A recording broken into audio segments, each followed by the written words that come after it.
here in Georgetown. Still have a few minutes to burn. I actually went past this building just recently. It's historic. Let's take a look at what it is real fast, and then we'll go to the Exorcist. I think it's right. Should be right there. Do we already pass it? Look, it's really pretty here, right? Prospect House. That's the name of the street.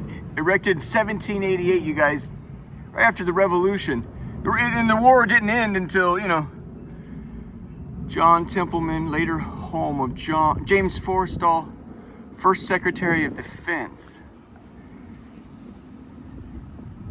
National Capital Sesquicentennial Commission. What do you have that every 200 years or something? Sesquicentennial. Okay. But, a lot of this I'm sure has been restored, and I imagine it has some of the same, it holds some of the original work is still here, I imagine, but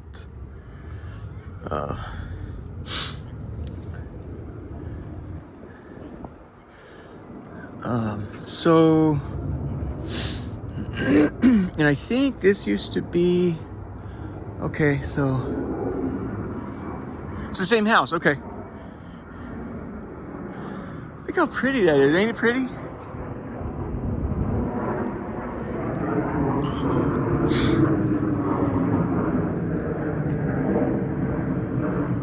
Yeah, living well, man. Living well. Huh.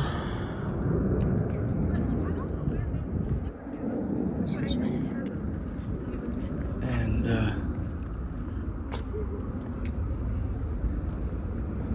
so I think, was this, no, this is something else here. I guess why I turned it on was to say that I just found out last night, in fact, that the guy who did The Exorcist, the films, I guess there was like 3. I didn't know that because it's quite a franchise, right? His name's William, I don't know, it rhymes with Faulkner or something. Whoever the director was, maybe I got that wrong, but whoever the director of the movie was. So the outside shots were done right here for some of the film. This is where I think the exorcism went down. I've not seen any. I don't read those books. It should shock you. I don't read those books or watch the films. And my case I think will end up being obviously, yeah, incomparable to just about. I mean, they're all horrifying, man. They're all horrifying. And you can rank mine wherever you damn well please. It doesn't matter. But the outside shots were done right here. And I think somewhere in the movie, the priest is thrown through the window, and then it dies. Yeah. What are the pronouns? I think that's the end of the film. Is the priest is thrown out the window and he goes down. These are what they call in DC. These are the exorcist steps. They're taking pictures. Let's give them some space. But so those are the exorcist steps. You want to go down? It's forever, man. Yeah.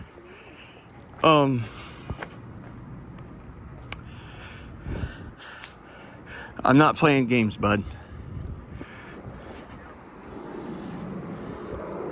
Anyway, let me finish my story. The director of the movie, he took an interest before he died. So he died last summer. Before he died, he took an interest in, hey, those stories I was covering, were they true? And so he does a documentary trying to take, and maybe there's something redemptive in that. He made these movies. He wants to know, I think the books were written by William Blatty or something, who was a student here at Georgetown. And he heard the story from a priest that attended. He heard the story from a priest that, he was the professor here, was actually attended and helped with the exorcism. So he heard the story firsthand, or maybe that's secondhand, I don't know.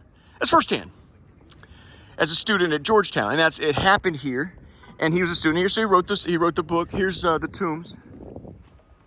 you know, and then obviously JFK, the Fitzgeralds,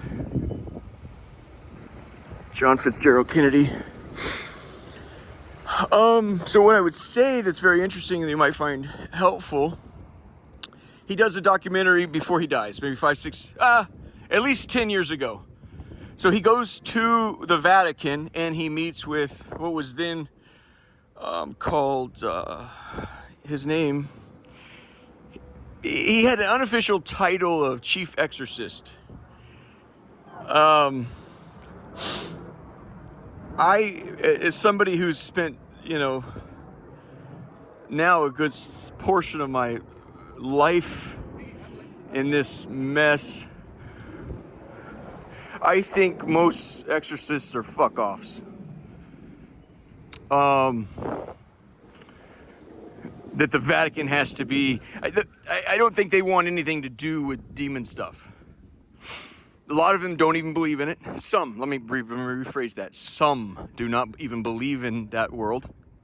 Fucking imagine that. Imagine that. And that the people that do know about it want nothing to do with it. Then there's a few that go into it, you know, tap their toe into the water, and then there's some that get, who knows how they get fucked. I don't know. I think you have to get fucked up really bad to stay or something. I don't know how that goes. But there's an old codger who ended up having the title, unofficial title of, what was his name, please?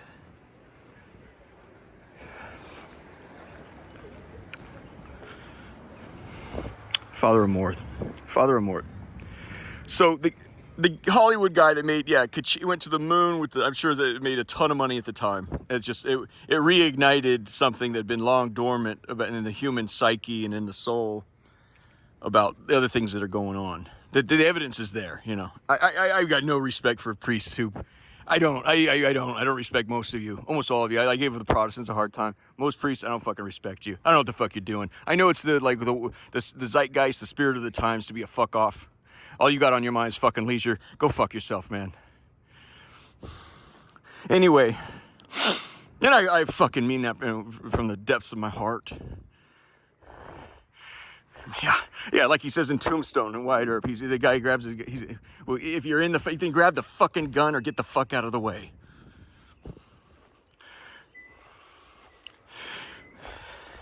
Grab your gun or get the fuck out of the way.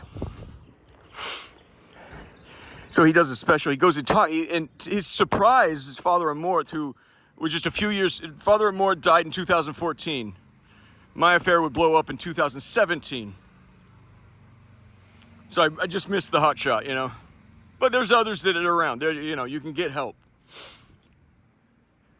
But he asked Father Amorth, can I sit in on and can I record an exorcism? And to his shock and dismay, he says, why not? Why not? So it is a special on Netflix called Father Amorth versus the Devil. Do we need to change the title on that? You don't do that. Let me tell you right now, you do not do that. Those are the small things in this business that make all the difference between walking on a safe path and walking in a minefield. I need you to rename that for me, please. Father Amorth and the Devil or something like that. But do not put Father Amorth versus the Devil. You can't do that. And I'll tell you why here in a second. But they said it was a young woman, a real pretty Italian woman there in Rome. And everything I saw was dead on the money, you know.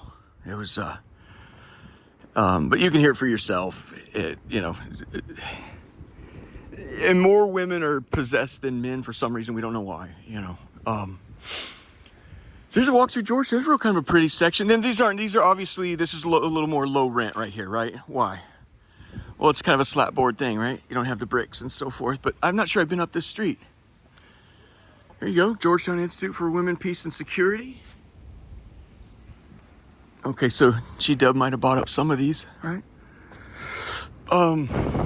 But you can see there that she suddenly talks, her digital, her voice turns digital. And that's my experience. People want to, and the fallen angels will put on, they'll mimic things that are debased, and make animal noises and stuff like that. My experience is it's completely the opposite. They're the most highly evolved creatures that you could ever imagine.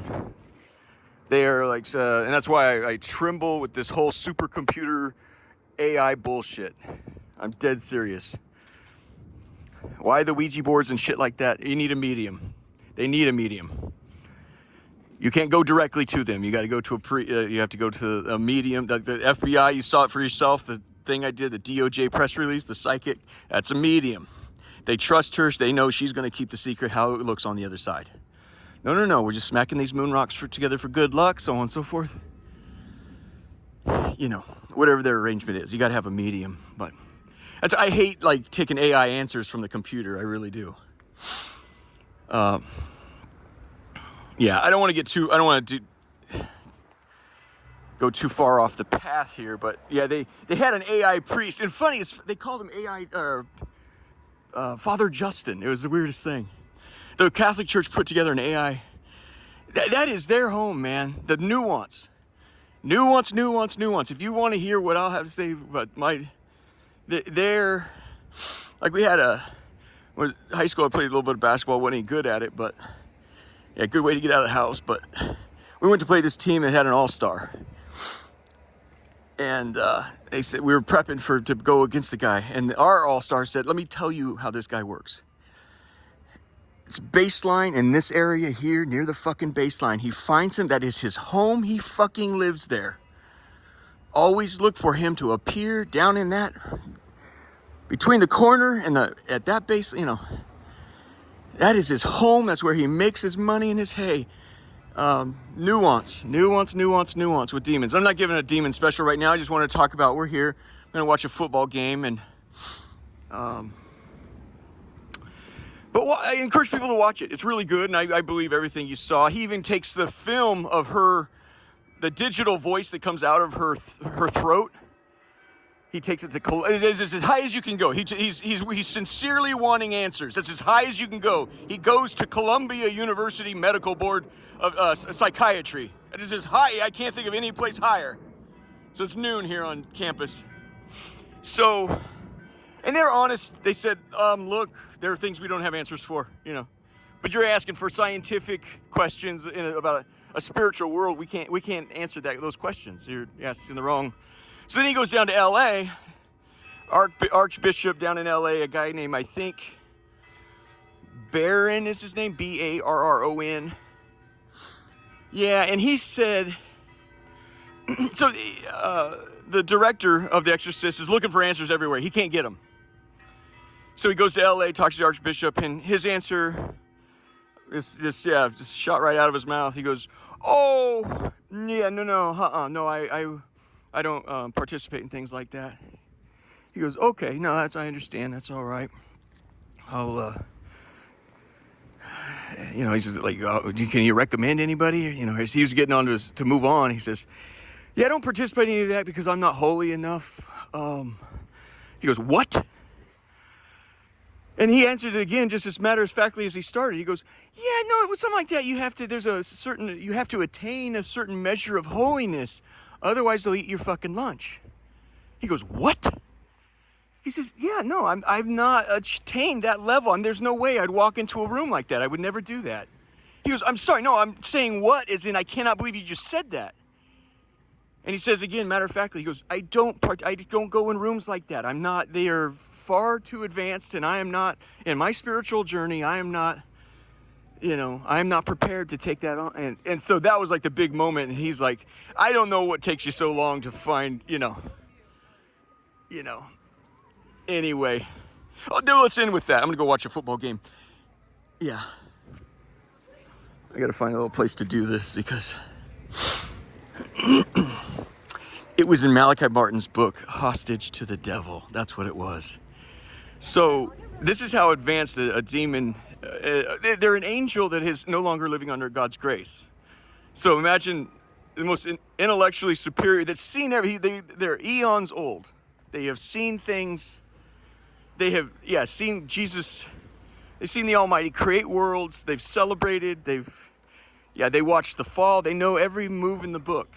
They've seen turnarounds in battle that would ghastly losses and ghastly wins. Yeah, they've hit top bottom, and they've had days where the cup overflows. I'll take the side door here, but I said the title says Father Amorth and the Devil. The reason why you learn, it's small things like that you learn the hard way. It was Malachi Martin in his book. It's called Hostage to the Devil. Five possessions and exorcisms of five contemporary Americans. Unbelievable, so in depth, it was absurd. They talk about everything that happened to this person. Did he have an injury when he was a kid? I mean, they want to know, everything, abuses, accidents, car accidents. They want to know fucking everything about your life. And they go through it. But there's this one battle. He speaks in the third person because he's, like Paul says, Paul gives some of his testimony in the third person, not to bring honor to himself or glory. And so Malachi Martin does the same thing about this exorcism. He said, what the error that the I can't say it here either. Shit. The error that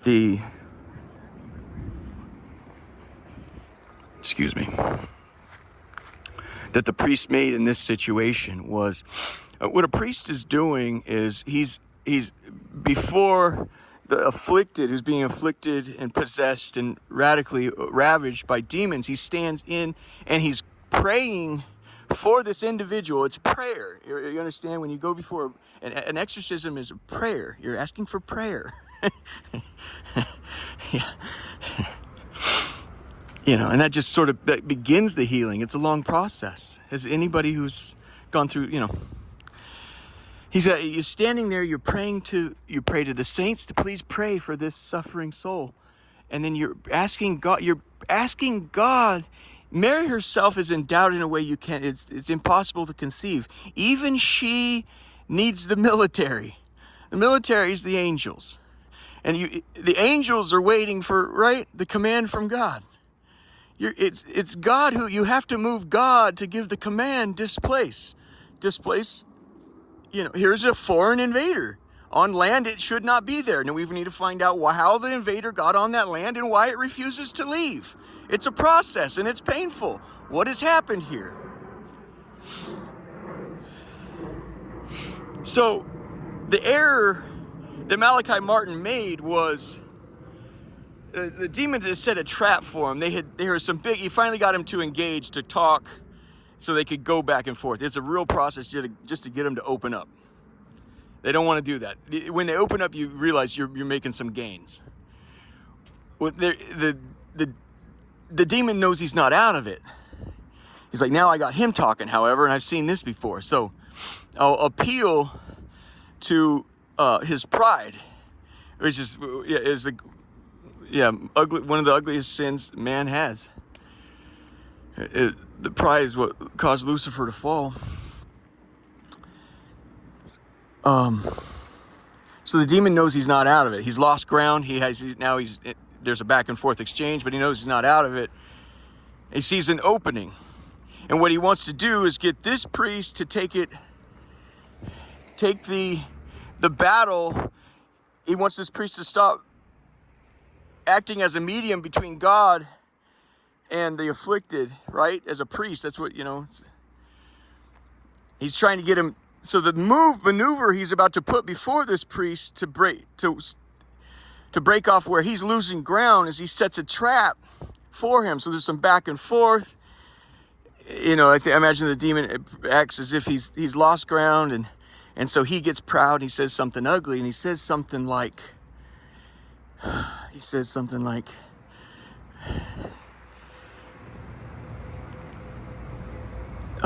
well, you don't have what it takes, and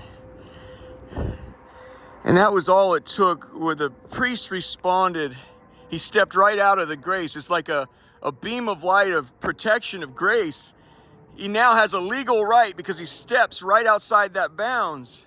Just like I said, Father Amorth and the devil, as opposed to versus the devil, you cannot. Father Amorth can never take on the devil. It's a joke. Mary herself couldn't do it. She needs her military. So the moment he gets him to say, he taunts him, and he takes the bait. He falls into the trap. He says, buddy, I got all, the priest actually says, I got all day we can do this. The instant that happened, it's now, he's just agreed, it's now a battle between you and me, right? Good. So he says, buddy, I got all day. He goes, oh, that's good. Immediately went up his ass with claws, scratched out the inside of his intestines, as in one move, one fell swoop, pulls through, squeezes his balls, scratches his intestines, and one fell swoop rips his pants right off. He's looking down. He says, there was semen on the ground from squeezing my balls so hard. There was blood on the ground and feces. My poop was all over the place. That terminated that exorcism.